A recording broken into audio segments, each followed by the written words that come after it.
केरल के कोझिकोड में बड़ा विमान हादसा हुआ है। इसमें पायलट और को पायलट समेत 18 लोगों की मौत हुई है। दुबई से आया एयर इंडिया एक्सप्रेस का विमान लैंडिंग के वक्त फिसल गया और 35 फीट गहरी खाई में जा गिरा। इस हादसे में विमान के 2 टुकड़े हो गए। हादसे में पायलट और को पायलट की मौत हुई है। राहत और बचाव कार्य जारी है। मौके से मलबे को हटाया जा रहा है। स्थिति का जायजा लेने के लिए विदेश मंत्री कोझिकोड पहुंच चुके हैं।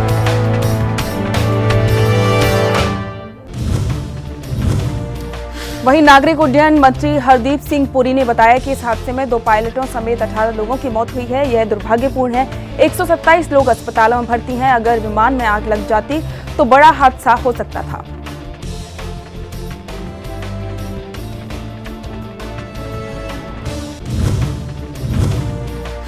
असल में वंदे भारत मिशन के तहत air India express AXB 1344 Boeing 737 Dubai से कोझिकोड आ रहा था। दुबई में से 184 यात्रियों और 2 पायलट समेत क्रू के 6 सदस्यों को लेकर कोझिकोड पहुंचा। एयर इंडिया का विमान रनवे को पार करता हुआ दीवार से टकराया और 2 टुकड़ों में बंट गया। हादसे के बाद अफरा तफरी मच गई। तुरंत राहत और बचाव का काम शुरू किया गया। DGCA के DG के मुताबिक कम से कम 170 लोग उसमें सुरक्षित हैं, लेकिन विमान के पायलट और को पायलट की इस हादसे में मौत हो गई। वहीं कैबिन क्रू के 4 सदस्य सुरक्षित बच गए। केरल के DGP ने बताया कि 18 लोगों की मौत हुई है। कुछ लोग मलबे में फंस गए थे। हादसे की पुख्ता वजह जांच के बाद ही सामने आएगी। शुरुआती जानकारी के मुताबिक विमान रनवे को पार कर गया। विमान में 10 नवजात बच्चे भी सवार थे।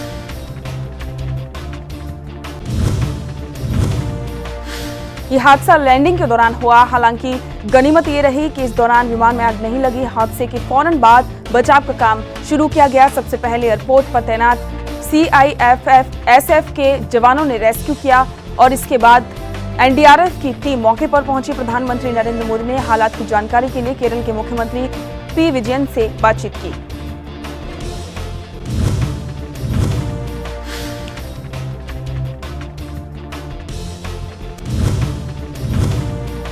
इससे पहले हादसे को टालने के लिए दोनों पायलट ने बहुत कोशिश की, लेकिन विमान को हादसे की चपेट में आने से नहीं बचा सके।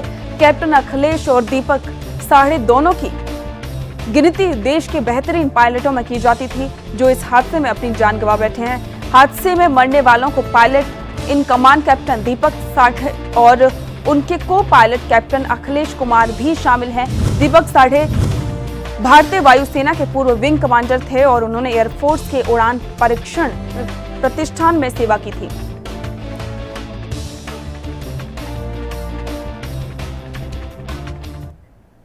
CG मुर्मू इस वक्त शपथ ले रहे हैं। सीधे वहां पर आपको ले चलते हैं।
अब खबरों में आगे बढ़ते हैं। केरल के कालीकट के कोझिकोड एयरपोर्ट पर हुए हादसे पर राष्ट्रपति रामनाथ कोविंद और प्रधानमंत्री नरेंद्र मोदी ने दुख जताया है। प्रधानमंत्री मोदी ने इस हादसे को लेकर केरल के मुख्यमंत्री P विजयन से बात की है। इस हादसे को लेकर जानकारी हासिल की है। मुख्यमंत्री विजयन ने प्रधानमंत्री मोदी को रेस्क्यू ऑपरेशन की जानकारी दी है। पीएम मोदी ने केरल के मुख्यमंत्री को हर संभव सहायता देने का आश्वासन दिया है।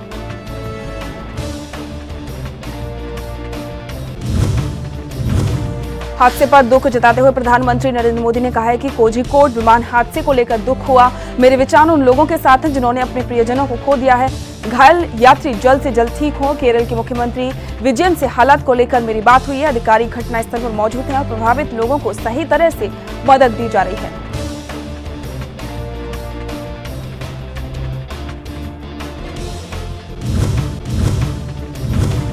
राष्ट्रपति रामनाथ कोविंद ने भी हादसे पर दुख जताया है। उन्होंने दुख जताते हुए कहा है कि राज्यपाल आरिफ मोहम्मद खान ने मेरी बात हुई है और हादसे को लेकर जानकारी हासिल की। उपराष्ट्रपति वेंकैया नायडू ने भी दुख जताते हुए कहा है कि कोझिकोड में हुई विमान दुर्घटना में हताहतों के समाचार से चिंतित हैं और व्यथित भी हैं। हताहतों के प्रति हार्दिक संवेदना व्यक्त करते हैं। ईश्वर से प्रार्थना करता हूं कि वे परिजनों को धैर्य और ढांढस दें। विश्वास है कि राहत और बचाव कार्य दुर्घटना से प्रभावित लोगों की हर संभव मदद कर रहे हैं। कांग्रेस नेता राहुल गांधी ने भी प्रियंका गांधी और बहुजन समाजवादी पार्टी के अध्यक्ष मायावती ने भी इस हादसे पर दुख जताया है। राहुल गांधी ने कहा है कि मैं दुबई से आ रहे केरल के कोझिकोड आ रहे एयर इंडिया विमान हादसे की खबर सुनकर दुखी हूं। यात्रियों के घायल और मरने की आधिकारिक सूचना का इंतजार है। मैं सभी यात्रियों को सही सलामत होने की दुआ करता हूं। हादसे को लेकर गृह मंत्री अमित शाह, विदेश मंत्री एस जयशंकर और रक्षा मंत्री राजनाथ सिंह समेत कई अन्य नेताओं ने भी दुख जताया है। अमित शाह ने ट्वीट कर कहा है कि केरल के कोझिकोड में एयर इंडिया एक्सप्रेस विमान की दुखद हादसे को जानकर दुखी हूं। एनडीआरएफ को निर्देश दिया गया है कि वे जल्द से जल्द घटनास्थल पर पहुंचे और बचाव कार्य वो वहां पर कर रहे हैं। वित्त मंत्री निर्मला सीतारमण ने भी इस हादसे पर दुख जाहिर किया है।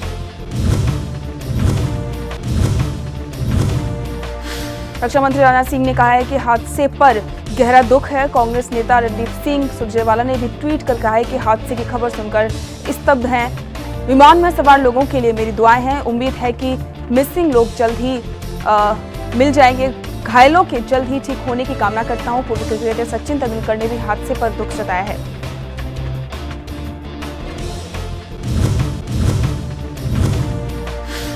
उत्तर प्रदेश के मुख्यमंत्री योगी आदित्यनाथ ने भी केरल में हुए हादसे पर दुख जताते हुए कहा है कि केरल के कोझिकोड में विमान रनवे से फिसलने और दुर्घटनाग्रस्त होने की अत्यंत दुखद सूचना प्राप्त हुई है। विमान में सवार यात्रियों के सकुशल और स्वास्थ्य होने और असमय काल कवलित हुए सभी जनों की आत्मा की शांति के लिए मैं ईश्वर से प्रार्थना करता हूं।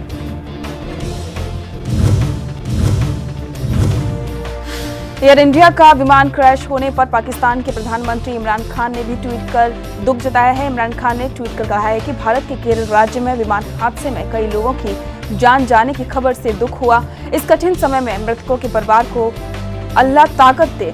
भारत में चीन के दूत सुन वेंदोग ने भी ट्वीट कर विमान हादसे पर दुख जताया। उन्होंने कहा है कि केरल के एयर इंडिया का विमान दुर्घटनाग्रस्त होने की खबर आघात लगा है। हमारी संवेदना पीड़ित परिवारों के साथ हैं। घायलों के जल्द स्वस्थ होने की कामना करता हूं। अमेरिकी विदेश मंत्रालय ने बयान जारी कर इस हादसे में जान गंवाने वालों के परिजनों और दोस्तों के प्रति शोक प्रकट किया है। अमेरिकी विदेश मंत्रालय ने घायल लोगों के जल्द स्वस्थ होने की भी कामना की है। भारत में अमेरिकी दूत केन जस्टर ने भी ट्वीट कर इस हादसे पर गहरा दुख प्रकट किया है।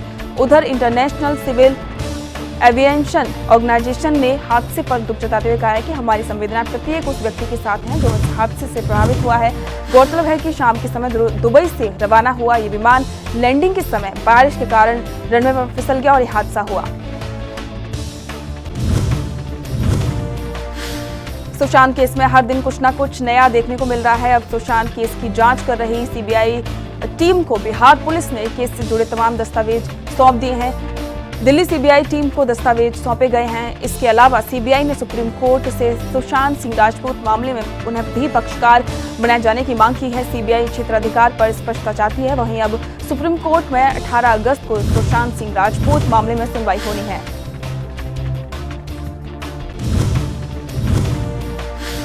इसके अलावा केंद्र सरकार ने सुप्रीम कोर्ट में प्रत्यारोपण आवेदन दाखिल किया है और उस मामले में पार्टी बनाए जाने की अपील की है, जिसमें रिया चक्रवर्ती की ओर से दायर मुकदमे में जांच बिहार से मुंबई स्थानांतरित करने की मांग की गई थी। डीओपीटी, जिसने सीबीआई जांच के लिए अधिसूचना जारी की थी, का कहना है कि यह मामले में एक आश्वासन पक्ष है। मध्य प्रदेश के मुख्यमंत्री शिवराज सिंह चौहान ने कोरोना समीक्षा बैठक में फैसला लिया है कि प्रदेश में कोरोना संक्रमण को देखते हुए गणेश उत्सव, मुहर्रम, जन्माष्टमी के त्योहार सार्वजनिक रूप से नहीं मनाए जा सकेंगे। सरकार ने सार्वजनिक तौर पर गणेश प्रतिमाएं स्थापित करने पर रोक लगा दी है। साथ ही जन्माष्टमी के सार्वजनिक आयोजन पर भी रोक लगाने के आदेश दिए हैं और साथ ही ये भी कहा है कि मुहर्रम पर भी जुलूस और ताजिए भी नहीं निकाले जाएंगे। मुख्यमंत्री शिवराज सिंह चौहान ने प्रदेश की जनता से घर पर ही त्योहार मनाने की अपील की है। मुख्यमंत्री ने ये भी अपील की है कि पूजा स्थलों पर एक बार में 5 से अधिक लोग एकत्रित नहीं हो, कहीं भी भीड़ एकत्रित करने की इजाजत नहीं दी जाएगी। बैठक में कोरोना के कारण इस बार स्वतंत्रता दिवस भी सीमित रूप से मनाने का निर्णय लिया गया है। समीक्षा बैठक में मुख्यमंत्री ने कहा है कि बिना लक्षण वाले कोरोना संक्रमित जो अपनी इच्छा से घर पर ही रहना चाहते हैं और जिनके घर में पर्याप्त व्यवस्था है, उनके लिए होम आइसोलेशन को बढ़ावा दिया जाएगा। होम आइसोलेशन के दौरान नियमित रूप से इलाज और मॉनिटरिंग की अच्छी व्यवस्था की जाए।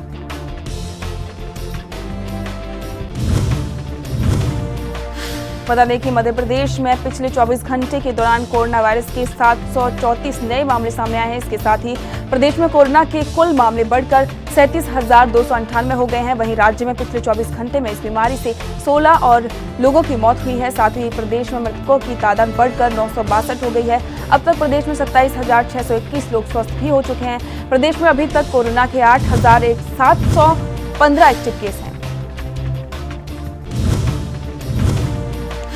भारतीय हॉकी टीम के कप्तान मनप्रीत सिंह समेत 5 खिलाड़ियों को बेंगलुरु में भारतीय खेल प्राधिकरण के राष्ट्रीय खेल उत्कृष्टता केंद्रों में राष्ट्रीय हॉकी शिविर में रिपोर्ट करने के बाद कोविड-19 जांच में पॉजिटिव पाया गया। मनप्रीत के अलावा डिफेंडर सुरेंद्र कुमार, जसकरण सिंह और drag flicker Varun Kumar positive पाए गए हैं। बता दें कि गोलकीपर कृष्णा बी पाठक भी कोरोना जांच में पॉजिटिव पाए गए हैं। एसआई के मुताबिक राज्य सरकार ने उनकी रिपोर्ट बाद में मिली है। हालांकि राष्ट्रीय शिविर पूर्व निर्धारित कार्यक्रम के अनुसार ही शुरू होगा। ये खिलाड़ी घर पर ब्रेक के बाद टीम के साथ शिविर के लिए पहुंचे थे। खिलाड़ी 1 महीने से ब्रेक पर थे। इससे पहले लॉकडाउन के कारण 2 महीने से अधिक समय तक बेंगलुरु के एसआई केंद्र पर फंसे हुए थे। एसआई के सूत्र ने बताया है कि शिविर फिट खिलाड़ियों के लिए 20 अगस्त से ही शुरू होगा। दिल्ली हाईकोर्ट ने पहचान पत्र नहीं होने की वजह से कोरोना टेस्ट नहीं करा पा रहे मानसिक रोगियों को बड़ी राहत दी है, जिसके तहत अब डमी नंबर को कॉन्टैक्ट नंबर और अस्पताल या लैब के पते को घर का पता मानकर उसकी जांच और इलाज हो सकेगा। हाईकोर्ट ने कहा है कि समाज के सबसे निचले पायदान पर दयनीय स्थिति में रह रहे बेघर मानसिक रोगियों को भी कोविड-19 की वही सुविधाएं मिलनी चाहिए जो आम इंसानों को मिल रही हैं।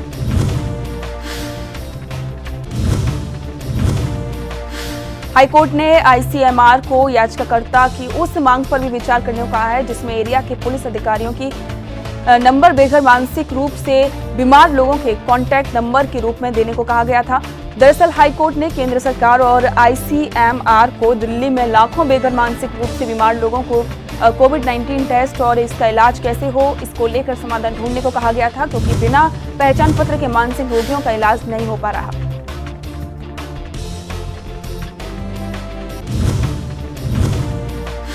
हाईकोर्ट का सरकार से सवाल था कि जब इन बेघर लोगों के पास अपना फोटो तक नहीं है तो ये लोग कोविड काल में अपना पहचान पत्र कैसे बनवाएंगे। बता दें कि आईसीएमआर की गाइडलाइंस के मुताबिक कोविड-19 के टेस्ट और इलाज के लिए हर मरीज को पहचान पत्र देना अनिवार्य है। इस गाइडलाइंस के चलते मानसिक रूप से बीमार बेघर सड़क पर पड़े लोगों का दिल्ली के अस्पतालों में कोविड टेस्ट और इलाज संभव नहीं हो पा रहा है।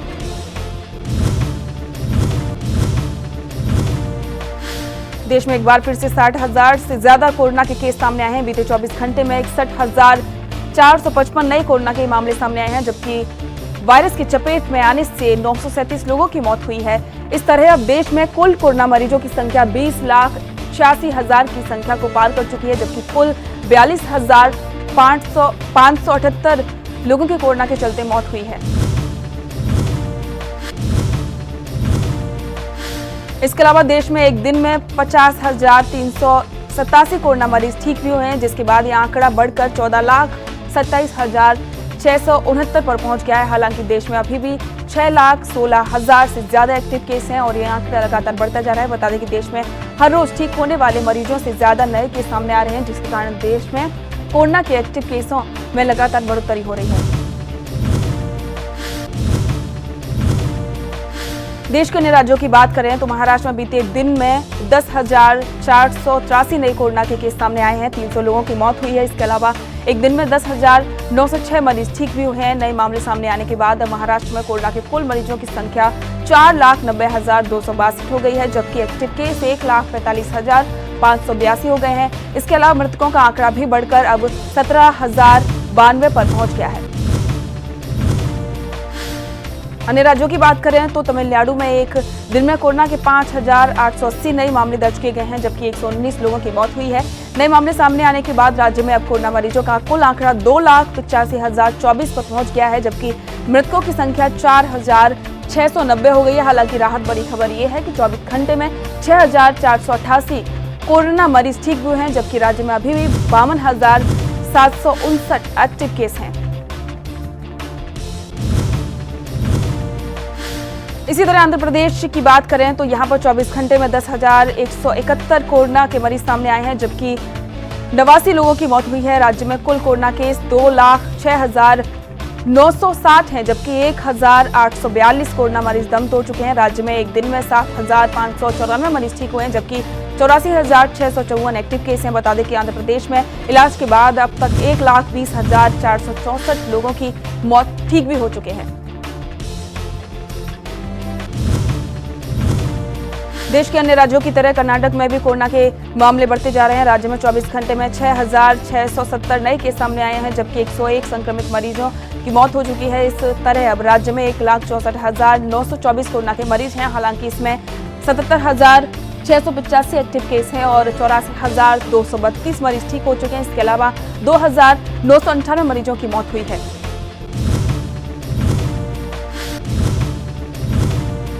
देश की राजधानी दिल्ली की बात करें तो यहां पर एक दिन में 1,192 नए कोरोना के मरीज सामने आए हैं, जबकि 23 लोगों की मौत हुई है। राजधानी दिल्ली में इस समय 10,409 एक्टिव केस हैं और 1,28,232 मरीज ठीक हो चुके हैं। बीते राज्य में 1,108 कोरोना के मरीज ठीक हुए। वहीं अगर कुल मरीजों की बात करें तो राजधानी में अब तक 1,42,723 लोग वायरस की चपेट में आ चुके हैं, जबकि 4,082 लोग अपनी जान गंवा चुके हैं।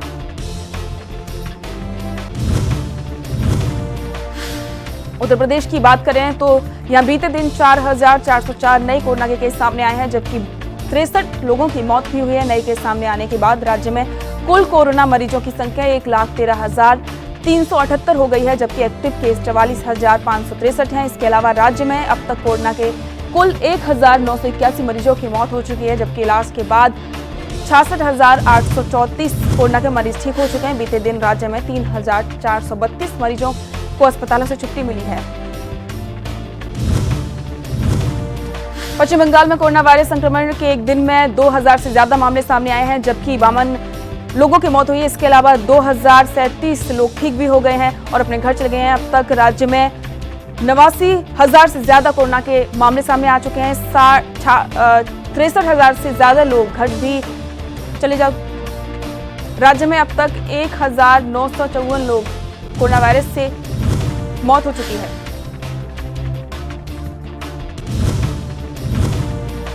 इसके अलावा अगर बात करें तेलंगाना की तो यहां पर 24 घंटे में 2,000 से ज्यादा मामले सामने दर्ज किए गए हैं। इसके अलावा 12 लोगों ने अपनी जान गंवाई है। इस तरह राज्य में अब तक कुल कोरोना मरीजों की संख्या 75,000 को पार कर गई है, जबकि मृतकों की संख्या 601 पर पहुंच गई है। इसके अलावा अगर ठीक होने वाले मरीजों की बात करें तो 24 घंटे में 1,000 से ज्यादा मरीज ठीक हुए हैं, जिसके बाद यह आंकड़ा 53,000 पर पहुंच गया है। मौजूदा समय में 21,000 से ज्यादा कोरोना के एक्टिव केस हैं।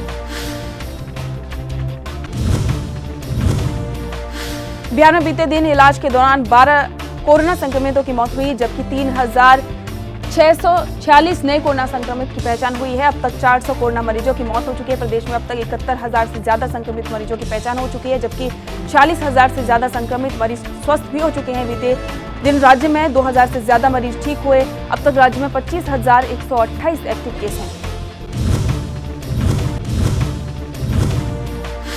अन्य राज्यों की बात करें तो गुजरात में 1,000 से और असम में 2,679, राजस्थान में 1,161 नए कोरोना के केस सामने आए हैं। यहां पर मृतकों की बात करें तो बीते दिन गुजरात में 22, असम में 6 और राजस्थान में 10 लोगों की मौत हुई है। वहीं कुल कोरोना मरीजों की बात करें तो गुजरात में 68,000 से ज्यादा, करीब और असम में 55,000 से ज्यादा और राजस्थान में 50,000 से ज्यादा मामले सामने आ चुके हैं।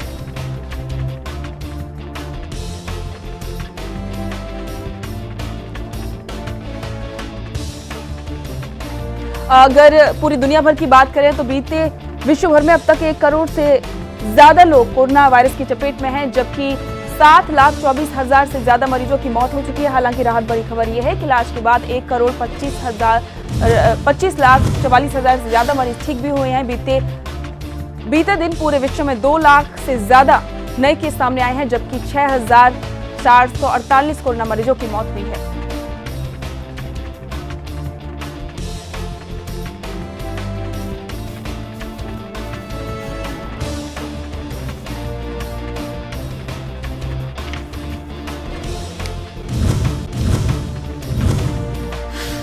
कोरोना संक्रमण से सबसे ज्यादा अमेरिका प्रभावित हुए हैं, जहां 50 लाख से ज्यादा लोग वायरस की चपेट में हैं, जबकि 1 लाख से ज्यादा लोगों की मौत हो चुकी है। बीते दिन बात करें तो अमेरिका में 24 घंटे में 63,000 से ज्यादा लोग सामने आए हैं। अमेरिका के बाद दूसरे स्थान पर ब्राजील है, जहां पर बीते दिन 49,000 से ज्यादा कोरोना के मामलों की पुष्टि हुई है, जबकि 1,000 से ज्यादा लोगों की मौत हुई है।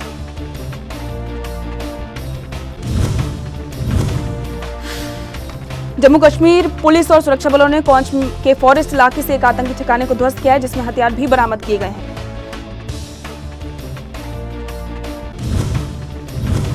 छत्तीसगढ़ के बीजापुर जिले में सुरक्षा बलों ने एक माओवादी कैंप को ध्वस्त किया है। सुरक्षा बलों को सूचना मिली थी कि डल्ला और मुनगा के जंगलों में माओवादी कैंप है, जिसके बाद सुरक्षा बलों ने वहां पर छापेमारी की और कैंप को ध्वस्त किया।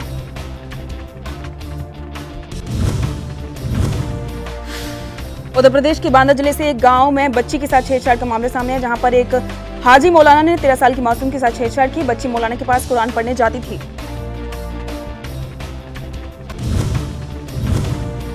दिल्ली सरकार ने नाराज चल रहे सफाई कर्मचारियों को आखिरकार उनका बकाया वेतन मिल गया है, जिसके बाद इसके चलते नॉर्थ एमसीडी के सफाई कर्मचारियों ने सैलरी मिलने की खुशी जाहिर की।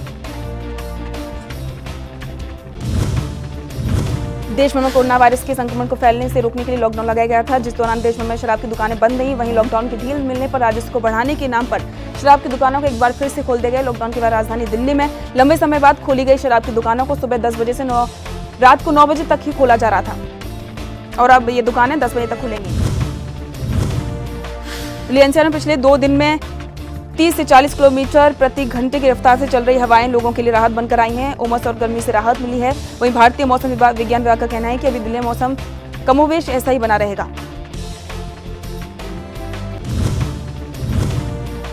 हिमाचल प्रदेश की नदियां बारिश के चलते उफान पर हैं, लेकिन फिर भी युवक जान जोखिम में डालकर नदियों में छलांग लगा रहे हैं। प्रदेश के कांगड़ा से ऐसा ही वीडियो सोशल मीडिया पर लगातार वायरल हो रहा है, जिसमें एक के बाद एक युवक उफनती हुई नदी में छलांग लगा रहे हैं।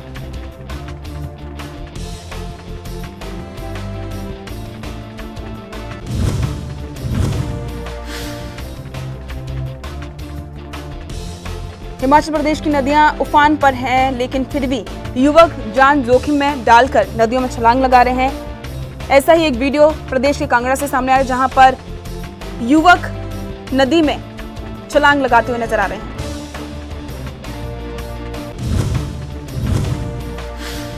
हरियाणा के फरीदाबाद और गुरुग्राम 2 ऐसे जिले हैं जहां पर कोरोना मरीजों की तादाद बढ़ती जा रही है। ऐसे में कोरोना काल में प्रदेश सरकार ने हरियाणा रोडवेज को निर्देश दिया है कि अब बसें पूरी सवारियां भरकर चलेंगी, यानी अब सोशल डिस्टेंसिंग की पालना हरियाणा रोडवेज की बसों में नहीं होगी।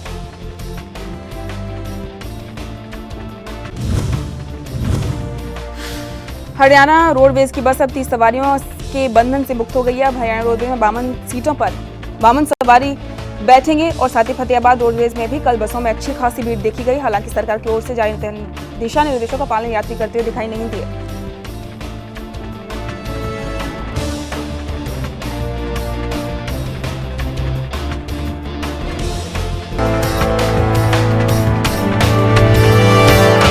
देश दुनिया की खबरों के लिए ANB न्यूज को सब्सक्राइब करें और बेल आइकन दबाएं।